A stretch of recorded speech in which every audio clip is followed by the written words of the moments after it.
Hello and welcome. This is Tiny Big Moments, a podcast about the tiny moments in early childhood that teach us big lessons. I'm your host, Clarissa Donnelly-DeRoven. I'm the communications specialist here at ParentCorps, an evidence-based early childhood program housed at NYU Langone. In today's episode, we're celebrating ParentCorps' 25th anniversary. To do that, we'll be sharing two stories from people whose lives have been impacted by the program.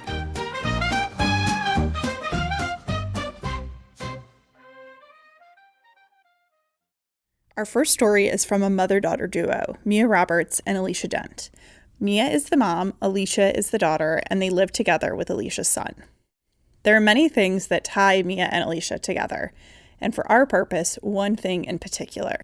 Mia and Alicia work at the same elementary school in Brooklyn, and they both facilitate ParentCorps.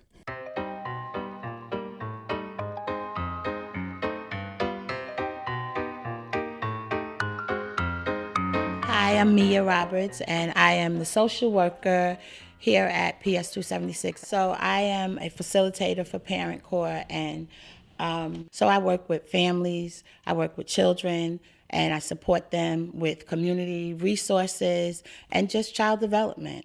Hi, I'm Alicia Dent, and I am the Friend School teacher. So I'm working with the pre-K students primarily. If there are any 3K or maybe even a kindergarten, but for most part, it's the 4-year-olds. Mia and Alicia spoke to us after school at PS 276 before the evening parenting program started.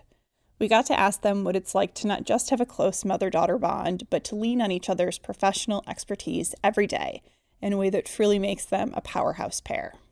Alicia and I are like Pinky and the Brain, right? So what happens is I come up with this. Pinky, who's the brain? Well, I think you have the brain. Really. No, I come up with all these things in my head and I just tell, but she executes the plan. So powerhouse, okay, yeah. But I'm only as powerful as I am because of her. I'm only as powerful as I am in the work that I do because of Alicia. If I have an idea, I just rope her in and she's on board. Like this. Right. But in our profession, in the professional space, I love that there are times Alicia and I just sit around my kitchen table, which is the round table, and we talk about how we can support children, how we can support families. Like we literally do this at home. So yeah, if you want to consider us a powerhouse, it's because she's the power behind it. She is. That is so sweet. And I think it's the opposite. Like, I feel like, Mom, you're like my battery. Like, you are. You're like my battery because you always have these great ideas. And yes, I'm always down for the ride. Most of the time I don't know. And she's like, we're going to do this. It's like never ask. You should never ask me. It just, I'm a part of it. I voluntold her. Yes, you voluntold me. And it's just like, where do I fit in? What do you need me to do? You know, so it's an honor, honestly, to, be working with her. Mom, don't cry. I think we've always been a powerhouse. Now, it might have been explosive at some times. Okay, that's the power in the house. However, but the end product is always dynamic whenever we're... Alicia first got to observe her mom's talents when she was a kid, and her mom worked at her school. So I was a student in the school that she worked at. And I guess when I think back, I was always proud of that. Like, everyone knew that was my mom. Everyone can tell that's my mom. We look alike, apparently. But working together, I think it's amazing because I know her as mommy, but when I see her as a professional, I'm just so proud because, especially in ParentCorps, like, the work she does is unmatched. Like, it's so authentic. Like, when people speak about her, I just get so proud. And then when I feel that the parents that come to ParentCorps are in a great space. They're safe. So, and I feel, I don't know, Mom, I'm speaking for you, but when the kids come in, like, I feel like, oh, they're good. They're with my child, yeah. and she's doing what she needs to do, and they're going to be safe, and they're going to play, and they're going to be nurtured. And I feel that way for the parents. I feel like you're in a good space. I said, your daughter's going to go play with my daughter right now. Yeah, remember? Yeah, I said, our babies are playing together. So, yeah.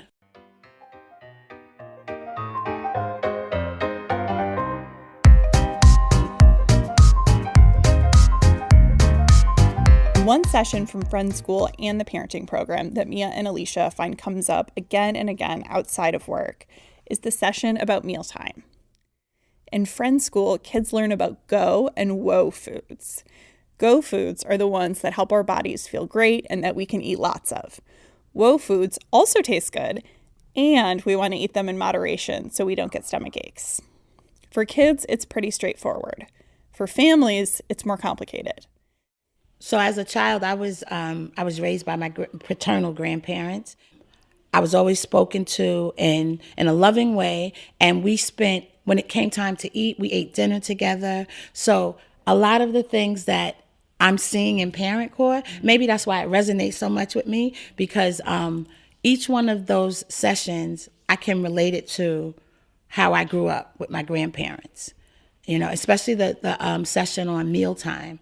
Mealtime is really was a space where we would talk, and food was always plentiful, thank God. But I know that when I talk to different families and over the years and doing the session, that is one of the most emotional sessions that we ever had, where food really kicks up a lot for people. But for me, it was a time that my family came together. So, yeah. For Alicia as a mother, mealtimes have been more complicated, and the ParentCorps content has really helped her process that. But now with my son, he's such a picky eater, but I also try to give him that space to say what he likes and what he doesn't like. And when we're eating the satiety, eat until you're full, and that might not be a lot, or it might be a lot that night. But just, giving him that choice. And I know culturally, sometimes you don't always have the choice as to what you're going to eat or how much you're going to eat. But I did learn that through the program, and I think that sticks with me in my parenting. Really hearing him out as well. That's new. Being heard out, right? Listening and having that conversation with him, because a big part of the program is feelings. So I want him to be able to express his feelings to me. Mom and I are pretty good at that. We're able to express our feelings now. Powerhouse, but yeah. So one of the underlying principles of ParentCorps programming is that children and adults do best when their environments are safe, nurturing, and predictable. It's one of the values Mia and Alicia both hold deeply. So I love the safe, nurturing, and predictable. I love that. The first time I heard it, I was like, that is cool. And the reason why I love it is because I'm always conscious of the importance of this when I'm parenting, even my adult children, and especially my grandson. My children need to know that they have a safe space with me. They know that I'm predictable. I'm going to do certain things. I'm going to cook every day. I'm going to do those certain things. And nurturing, I'm definitely a nurturer. So that really sticks with me. And I realized that even as an adult, I want that. I want that from them. I want them to make me feel safe, be predictable, know that you are where and they do nurture me. So I use that. And those are the three things that I really try to drive home to the parents in every session that I'm having. I agree with you, Mom. I think that's been my guiding light as an early childhood educator, really making sure that my students feel safe and nurtured, because we don't know, what's going on at home in their environments. But when they come to school, they should feel like, I can let my hair down. And especially in Friends School, I bring my full self, and I have my mom to thank for that, because as she mentioned, she was raised with a lot of love with my grandparents. Well, those are her grandparents, those are my great-grandparents. So when I'm in the classroom, again, that safe, nurturing environment, making sure that my students know, I love them and they can come to me and we're gonna have fun. We're gonna do our work. Yeah, I think just my experiences as growing up as a mom, working the program, actually using the tools from the program with my son within my family, it just, brought together who I am, and then I just bring my full self to Friends School to sing and have fun with my kids.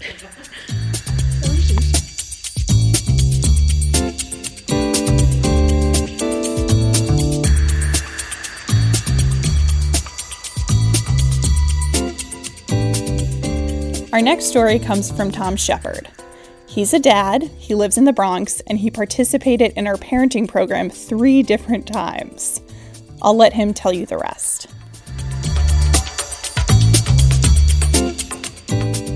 So the deal with me is, first of all, I have 6 children, right? So I have, 5 girls and 1 boy. I think at the first time I went through ParentCorps, Aaliyah and Ayana were like 6 and 5, right? And Daniel was like 2. So I'm also retired military, and my ex-wife raised pretty much our oldest 3 children while I was serving. So I really didn't have that experience. Like I was a dad, right? But I wasn't home. And and I missed a lot. And this time around, I committed to actually being there, being present.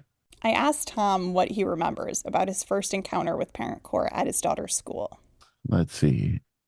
I got a notice saying that they were having this after school program. It was called ParentCorps. It was how to interact with your kindergartner, right? And I was like, all right, this sounds kind of fun, right? Because us grown people don't relate to our kids very well, right? We don't interact with them very well. They just either cry, throw fits, say they're hungry, play and sleep, right? And use the bathroom. That's like what they do. And I was just like, well, okay, this would be interesting, see if they're telling me that they can help me interact with my little ones a little better. Let's give it a shot. I know for myself growing up, it was like on one side we always got, like stay in your place, right? As a kid, while everything around you was basically trying to force you to grow up.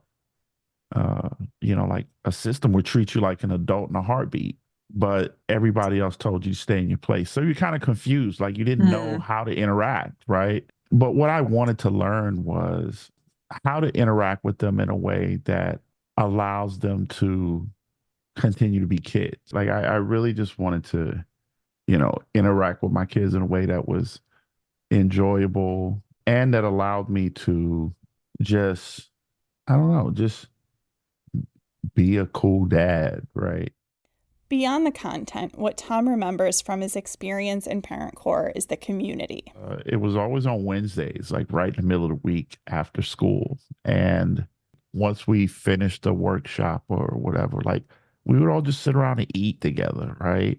And when you understand the role of food as in a social context, right?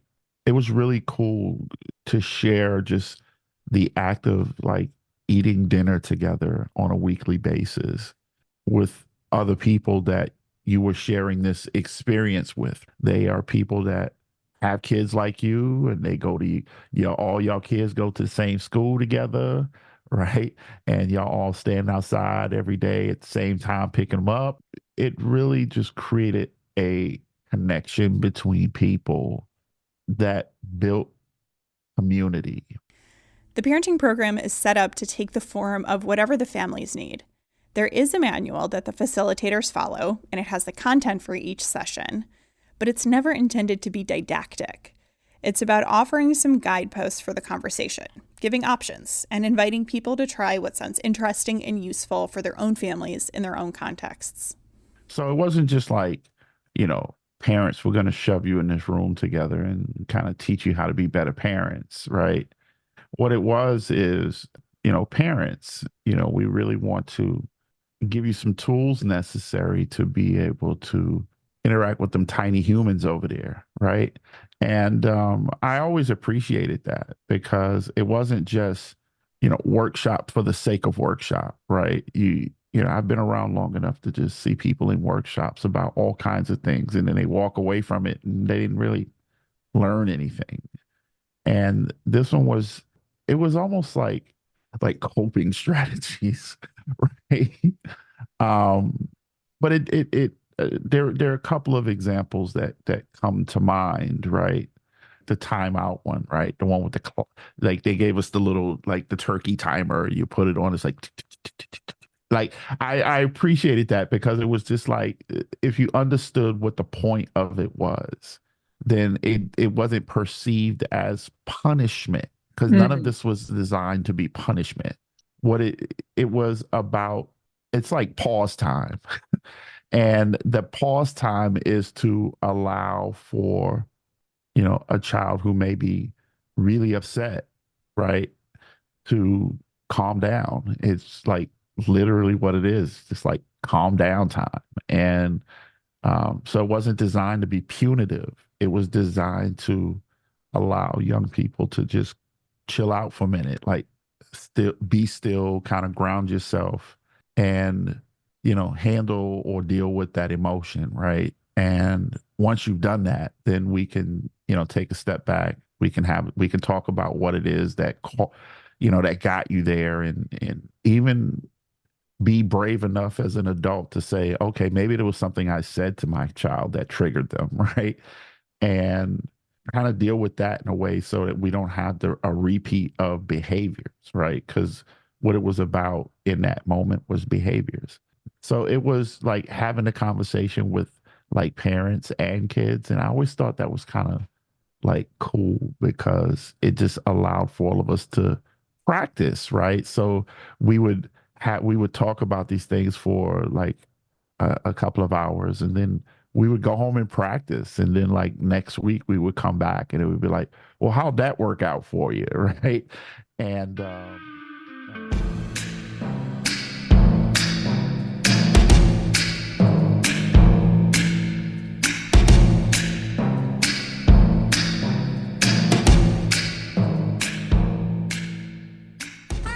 at the core of all of it is relationship between parents and children, relationship between children and parents, right? And what you see all the time in our society is what happens when that relationship breaks down. Tom's parenting values are deeply rooted in his own experiences as a child. A quick content warning. This next part mentions domestic violence and violence towards children. If that's not something you want to listen to right now, skip ahead a few minutes. And this might come out real heavy, right? But, my mom is in the ground, died when I was 3 years old because my dad killed her in a fit of rage, right? And I always understood what happens when, violence is introduced into, a family, a domestic family setting, right? Like these things go wrong real quick and they can damage relationships to the point where they can't be repaired. In addition to that part, I was bounced around. I have a twin brother and we were bounced around from home to home a lot between our relatives until I ended up in the Bronx in like the late 70s, right? But that time period before then, not so much with my grandmother or my aunts, but more with my like my stepsister and stepbrother because my dad went to prison and the stepmother and her kids raised us for several years and we were abused in that situation, right? And I just didn't want my kids to go through that. But what I did was I shared that with the people in the group that, perhaps if we look at things a little differently, then we can get a different result when it comes to our relationship with our children. Um, and I didn't share the part about my own parents, but I did share the experience as a child of being abused, and I didn't want that for my kids. I don't hit them because I know what it feels like to be hit. I don't hit them because I don't want I don't want it to be them to ever feel it's acceptable for a man to hit them. Um, you can't do anything different until you kind of understand kind of where you are. And I think what happens is we get past Like everybody wants to get to the end of it, get to the point.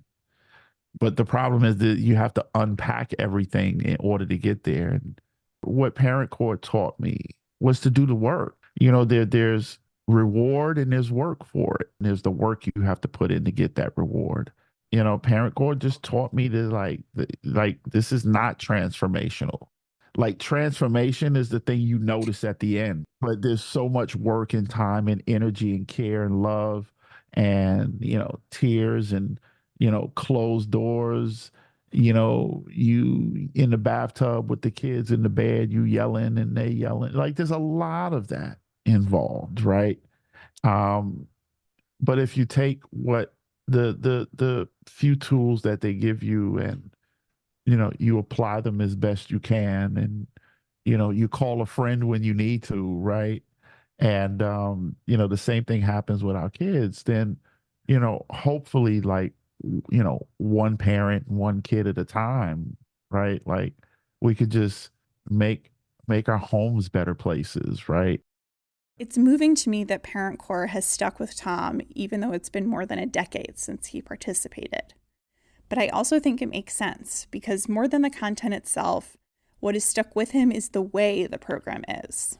That, the specifics fade, right? But, if you remember Maya Angelou, right? It's like at the end of the day, people won't remember what you did. They won't remember what you said, but they'll remember how you made them feel, right? And, I think for me, at the end of the day, what I got out of that experience was how it made me feel. It made me feel like as a dad that, yeah, you can do it, right? Like, yeah, it's gonna be all right.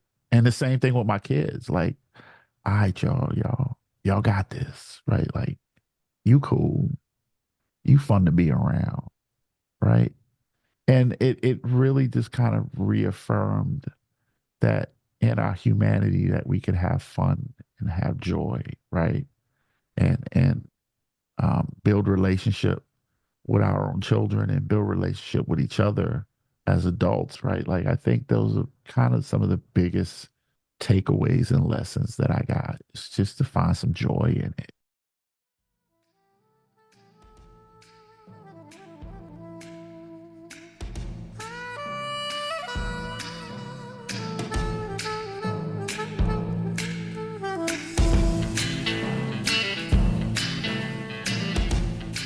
Thanks for listening. Tiny Big Moments is produced by me, Leila Eldomyati, Lisa Ellrodt, and Cindy Gray, with editing support from Shanika Gunaratna. A big thank you to Mia Roberts, Alicia Dent, Tom Shepard, and so many others whose stories didn't make it into the episode for sharing with us the impact ParentCorps has had on their lives. To learn more about ParentCorps, visit our website, weareparentcorps.org. You can donate to support ParentCorps programming at the link in our description box.